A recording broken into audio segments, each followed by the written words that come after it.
నమస్తే welcome to TV 786 మైనార్టీల సంక్షేమమే మా లక్ష్యం. అవినీతి ఆరోపణలతో సస్పెండ్ అయిన ప్రభుత్వ అధికారిని తిరిగి వీధుల్లోకి చేర్చుకోవడాన్ని సుప్రీంకోర్టు తప్పుపట్టింది. అవినీతి కేసులో దోషిగా తేలిన ప్రభుత్వ ఉద్యోగులు నిర్దోషిగా నిరూపితమైనంత వరకు తిరిగి సర్వీస్లోకి అనుమతించరాదని గురువారం ఇచ్చిన ఓ తీర్పులో పేర్కొంది. ఇలాంటి వారిని మళ్లీ డ్యూటీలోకి చేర్చుకుంటే ప్రజల విశ్వాసం దెబ్బతింటుందని justice Sandeep Mehta, justice Prasanna B వర్లేలతో కూడిన ధర్మాసనం పేర్కొంది. లంచం కేసులో దోషిగా తేలిన రైల్వే ఇన్స్పెక్టర్ దాఖలు చేసిన పిటిషన్ను కొట్టివేసింది. అయితే ఇన్స్పెక్టర్ లంచం డిమాండ్ చేశాడని, తీసుకున్నాడని చూపించడానికి ఎటువంటి ఆధారాలు లేవని పిటిషనర్ తరపున న్యాయవాది వాదించారు. అందువల్ల శిక్షణ నిలిపివేసి తన క్లయింట్ ఉద్యోగంలో చేరేందుకు అనుమతించాలని సుప్రీంకోర్టును కోరారు. దీంతో KC Sareen versus Union of India కేసును ఉటంకిస్తూ సుప్రీం ధర్మాసనం ఇలా పేర్కొంది. ఒక ప్రభుత్వ ఉద్యోగి అవినీతికి పాల్పడినట్లు న్యాయ విచారణలో తెలిసిన తర్వాత ఉన్నత న్యాయస్థానం అతడిని నిర్దోషిగా విడుదల చేసే వరకు అవినీతిపరుడిగా పరిగణించాలని చట్టాలు చెబుతున్నాయని సుప్రీంకోర్టు వ్యాఖ్యానించింది. భారత రాష్ట్రపతి ప్రెసిడెంట్ ద్రౌపది ముర్ము పుట్టినరోజు సందర్భంగా ప్రధానమంత్రి నరేంద్ర మోదీ, ఏపీ ముఖ్యమంత్రి నారా చంద్రబాబు నాయుడు రాష్ట్రపతికి హృదయపూర్వక పుట్టినరోజు శుభాకాంక్షలు తెలియజేశారు. ఈ మేరకు వారు సోషల్ మీడియా ఎక్స్లో వేదికగా పోస్ట్ చేశారు. ఆమె జీవితం మరియు నాయకత్వం దేశవ్యాప్తంగా కోట్లాది మందికి స్ఫూర్తినిస్తున్నాయని అన్నారు.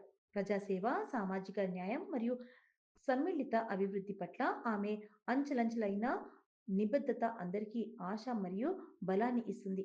పేదలు మరియు అణగారిన వర్గాలకు సాధికారత కల్పించడానికి ఆమె ఎల్లప్పుడూ కృషి చేశారు. ప్రజలకు సేవ చేస్తూ ఆమెకు దేవుడు దీర్ఘకాలం మరియు ఆరోగ్యకరమైన జీవితం ప్రసాదించాలి అంటూ ప్రధాని మోదీ ట్వీట్ చేశారు. అలాగే ప్రముఖ నేతలు రాష్ట్రపతి ద్రౌపది ముర్ముకు జన్మదిన శుభాకాంక్షలు తెలియజేశారు. రాష్ట్రపతి ద్రౌపది ముర్ము పుట్టినరోజు సందర్భంగా టీడీపీ అధినేత, ఏపీ ముఖ్యమంత్రి నారా చంద్రబాబు నాయుడు రాష్ట్రపతికి జన్మదిన శుభాకాంక్షలు తెలిపారు. ఈ మేరకు ఆయన సోషల్ మీడియా ఎక్స్ వేదికగా పోస్ట్ చేశారు. గౌరవనీయులైన భారత రాష్ట్రపతి శ్రీమతి ద్రౌపది ముర్ము గారికి పుట్టినరోజు శుభాకాంక్షలు. ఆమెకు దీర్ఘాయుష, ఆరోగ్యకరమైన జీవితాన్ని ప్రసాదించాలని, భారతదేశానికి జ్ఞానం మరియు కృపతో స్ఫూర్తినిస్తూ ఉండాలని, ప్రజలకు సేవ చేస్తూ ఆమెకు దేవుడు దీర్ఘకాలం మరియు ఆరోగ్యకరమైన జీవితం ప్రసాదించాలని కోరుకుంటున్నానని అంటూ సీఎం చంద్రబాబు పోస్ట్ చేశారు.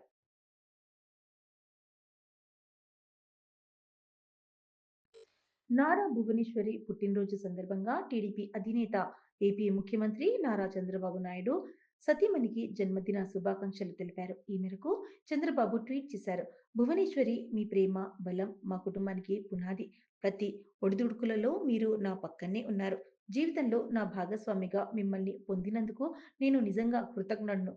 మీరు మా జీవితాలకు వెలుగు. మీ దయ, ప్రజల పట్ల మీకున్న శ్రద్ధ, వ్యాపారం, దాతృత్వం రెండింటిలోనూ మీ హృదయపూర్వక నాయకత్వం మా అందరికీ స్ఫూర్తినిస్తాయి అంటూ సీఎం చంద్రబాబు నాయుడు ట్వీట్ చేశారు.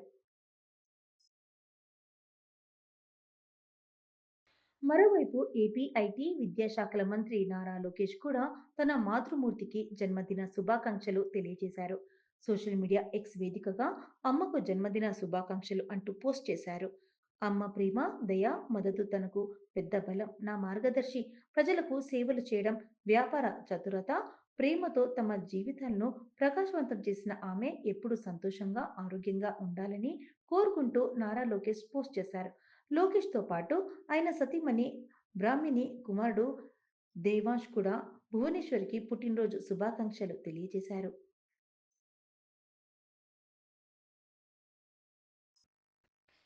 వైఎస్ జగన్ పల్నాడు జిల్లా సత్తెనపల్లి పర్యటనలో వైసీపీ పార్టీ నేతలు చంపేస్తాం, నరికేస్తాం అంటూ బహిరంగంగానే విధ్వంసం సృష్టించడంపై AP deputy CM Pawan Kalyan స్పందించారు.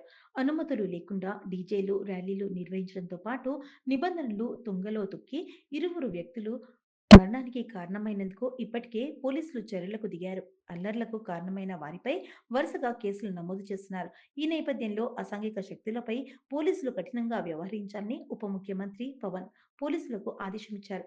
అప్రజాస్వామిక ధోరణిలో మాట్లాడే వారిని ప్రజలు ఓ కంట కనిపెట్టాలని సూచించారు. ప్రజల్లో భయాందోళనలను రేకెత్తించే అసాంఘిక శక్తులపై కఠినంగా వ్యవహరించాలని పోలీసులకు ప్రభుత్వం ఇప్పటికే దిశానిర్దేశం చేసింది. ఎవరైనా చట్ట ప్రకారం నియమ నిబంధనలను పాటించేలా చూడాలని సూచించింది.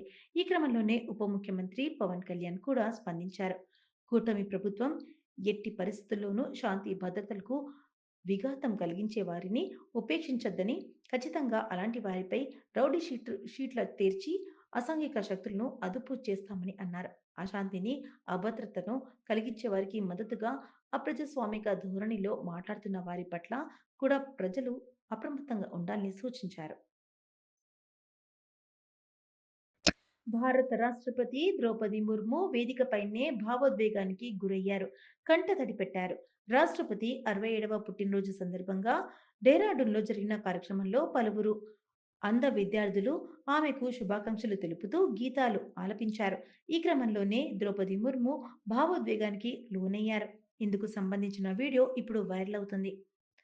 పుట్టుకతోనే వైకల్యంతో పుట్టిన వారిలో ఏదో ఒక ప్రత్యేకత ఉంటుందని, వారిలో ఆత్మవిశ్వాసం నింపి ముందుకు తీసుకువెళ్ళే ఒకనాటి నిశ్చయంగా వారు సక్సెస్ అవుతారని రాష్ట్రపతి అన్నారు. వైకల్యంతో ఉన్న పిల్లలు సాధికారత, సమాన అవకాశాలు కల్పించేలా ప్రభుత్వం పథకాల రూపకల్పన జరుగుతుందని చెప్పారు. వైకల్యంతో పుట్టిన పిల్లల సాధికారత కోసం పనిచేస్తున్న ఎన్ఐఈపీవీడీని అభినందించారు.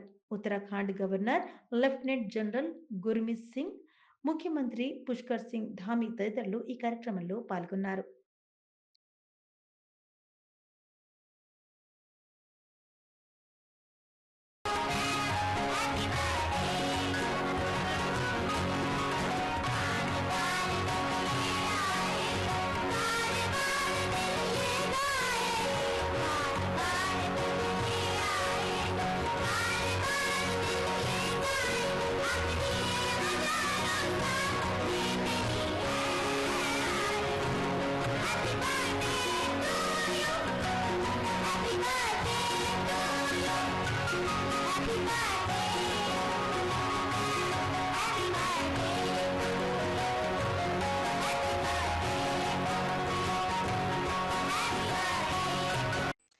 బీహార్‌ను ఆటవిక రాజ్యంలోని నెట్టిన ఘనత కాంగ్రెస్, ఆర్జేడీలదేనని ప్రధానమంత్రి నరేంద్ర మోదీ విమర్శలు గుప్పించారు. ప్రజలే ఆటవిక పాలనకు చరమగీతం పాడారని, ఇప్పుడు ఎన్డీఏ హయాంలో బీహార్ బలమైన అభివృద్ధి దిశగా పయనిస్తుందని అన్నారు. బీహార్‌లోని సివాన్‌లో శుక్రవారం నాడు జరిగిన బహిరంగ సభలో ప్రధాని మాట్లాడుతూ, రాష్ట్ర దశాబ్దాలుగా పేదరికంలో మగ్గడానికి కార్మికుల వలసలకు కాంగ్రెస్, ఆర్జేడీలే కారణమని అన్నారు. ఈ సందర్భంగా పలు housing, water, rail, power, manufacturing రంగాల్లోని పలు అభివృద్ధి ప్రాజెక్టులకు ప్రధాని శంకుస్థాపన చేశారు. ప్రధాని ఆవాస్ యోజన, అర్బన్ కింద 6,600 మందికి లబ్ధిదారులకు తాళం చెవులు అందజేశారు. పీఎంఏవైయు లబ్ధిదారులకు తొలి విడత ఇన్‌స్టాల్‌మెంట్‌గా 536 కోట్లు విడుదల చేశారు. మహోరార్ ప్లాంట్‌లో తయారైన లోకోమోటివ్‌ను జెండా ఊపి ప్రారంభించారు. బీహార్ ముఖ్యమంత్రి నితీష్ కుమార్ ఈ కార్యక్రమంలో పాల్గొన్నారు.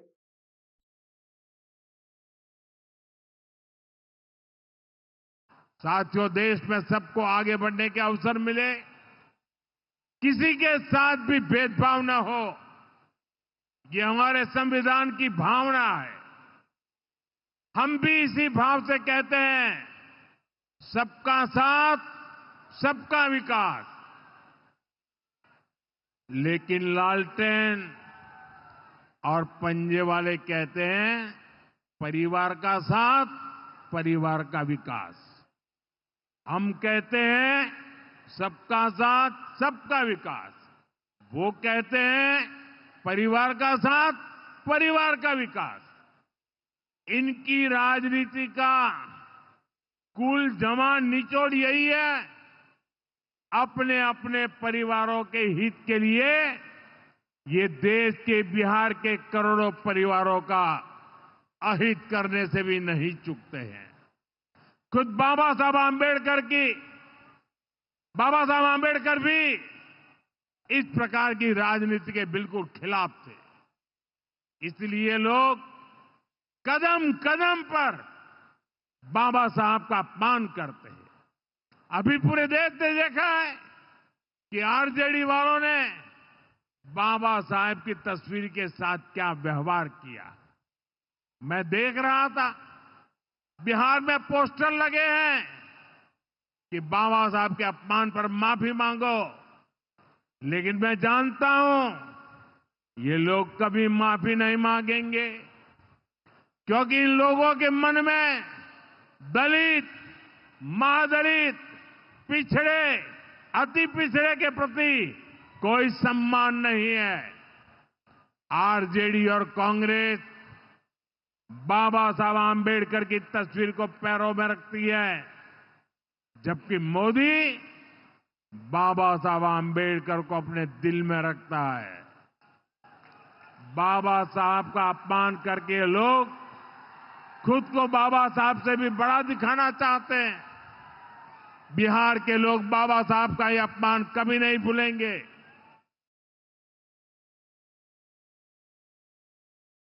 రెవెన్యూ పంచాయతీరాజ్ శాఖల అధికారుల సహకారంతో సీమాతు మూసివేసి తీరంలోని ఇసుక దిబ్బలను చదును చేసిన బుర్ల వెంకట్రావుపై క్రిమినల్ కేసు నమోదు చేయాలని, సీమాతు పునరుద్ధరించాలని మత్స్యకార ప్రజా సంఘాలు, రాజకీయ పార్టీలు డిమాండ్ చేశాయి. శుక్రవారం ఉదయం బాపట్ల, చీరాల మండలాల సరిహద్దు సముద్ర తీర ప్రాంతంలో కోస్టల్ రెగ్యులేషన్ జోన్ పరిధిలో బుర్ల వెంకట్రావు నిర్మించిన రిసార్ట్ వద్ద 9 గ్రామాల మత్స్యకారులు ఆందోళనకు దిగారు. ఆందోళన చేస్తున్న మత్స్యకారులకు మద్దతుగా మత్స్యకార సంఘాలు, ప్రజా సంఘాలు, వివిధ రాజకీయ పార్టీలు మద్దతుగా నిలిచాయి. గత వారం రోజులుగా జరుగుతున్న ఆందోళనలో కొనసాగింపుగా శుక్రవారం ఉదయం జరిగిన ఆందోళనలో ఉద్రిక్తత పరిస్థితులు ఏర్పడ్డాయి. తాత్కాలికంగా బోట్లు సముద్రంలోకి వెళ్లేందుకు బాపట్ల డీఎస్పీ రామాంజనేయులు జేసీబీతో కొండరాలను తొలగించేందుకు ప్రయత్నం చేయగా ప్రజా సంఘాలు, మత్స్యకారులు అడ్డుకున్నారు. ఈ క్రమంలో పోలీసులకు, మత్స్యకారులకు మధ్య ఉద్రిక్తత పరిస్థితులు నెలకొన్నాయి. సీమాత్ని కూర్చున్న బుర్ల వెంకట్రావు సహకరించిన అధికారులపై క్రిమినల్ కేసులు నమోదు చేయాలని మత్స్యకారులు డిమాండ్ చేయగా, ఫిర్యాదు చేస్తే చట్టపరమైన చర్యలు తీసుకుంటున్నామని డీఎస్పీ రామాంజనేయులు ప్రకటించడంతో మత్స్యకారులు శాంతించారు. తీరాన్ని నమ్ముకున్నది మత్స్యకారులు. వాస్తవం చెప్తున్నాము, మత్స్యకారులు ప్రభుత్వం నుంచి అడిగేది కూడా చాలా తక్కువ.